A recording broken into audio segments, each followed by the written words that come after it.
I'm delighted to be with you. My name is Steve Hankey. I'm a professor of applied economics at the Johns Hopkins University. I've spent the last 30 years being deeply involved in solving currency and inflation crises around the world. Many of those crises have been very similar to the one you're facing in Lebanon. I have looked very carefully at the Lebanese situation, and the Lebanese Institute for Market Studies has published a book I co-authored with Dr. Kurt Schuler. It's in Arabic, and it deals with the solution that could be instituted within 30 days in Lebanon. That's what I'll be addressing right now.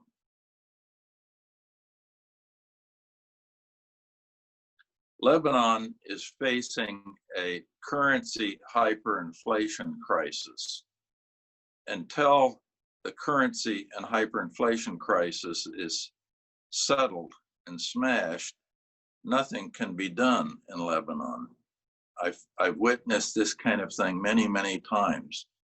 The crisis in the currency, which has depreciated 75% this year against the US dollar, and the hyperinflation, which today, by the way, I measure inflation every day in Lebanon, and the inflation rate is 274% today. It's the third highest inflation rate in the world. So the epicenter of the problem, the primary problem, is a currency hyperinflation problem in Lebanon. It must be fixed and stability must be established. While stability might not be everything, everything is nothing without stability. None of the other problems, the debt problem, the banking problem, the subsidy problem, the electricity problem, and you name it in Lebanon, can be solved unless you have currency stability and no inflation. The way to establish that is with a currency board. A currency board is an institution in which the Lebanese pound would be issued, but it would be backed 100% with US dollar reserves. And it would trade at an absolutely fixed exchange rate with the anchor currency and reserve currency, the US dollar.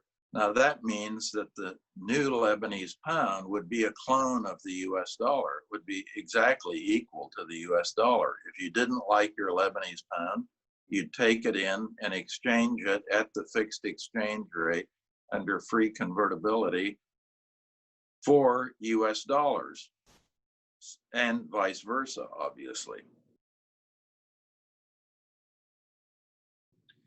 There have been over 70 currency boards in existence. The first one was established in Mauritius in 1849. Today there are 12. The most famous one, of course, is the one in Hong Kong. There has never been a failure of a currency board. The currency board will allow GDP to start growing rapidly, foreign reserves to start increasing rapidly, inflation to be smashed and roughly at the US level, and the debt to GDP ratio would go down sharply. When we did this in Bulgaria, the currency board, by the way, the inflation went down from 1,230% per year to a year later, it was 1.6%. The GDP was declining at 8% per annum, and the year after we put the currency board in 1997, it was a plus 4.3%. The fiscal deficit was minus 8.1% before we put the currency board in. A year later, it was a surplus of 1.1%. The foreign reserves before we put the currency board in, 864 million US dollars. A year later, 3.1 billion. The debt to GDP ratio was 148%. in the year before we put the currency board in, that's almost the Lebanese rate. Lebanon is 172%.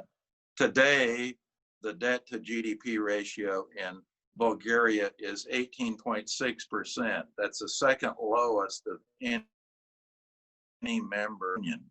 So these work. I've done them in Estonia, Lithuania, Bosnia-Herzegovina, Bulgaria, and those crisis situations in all those countries were turned around instantly by the installation of a currency board.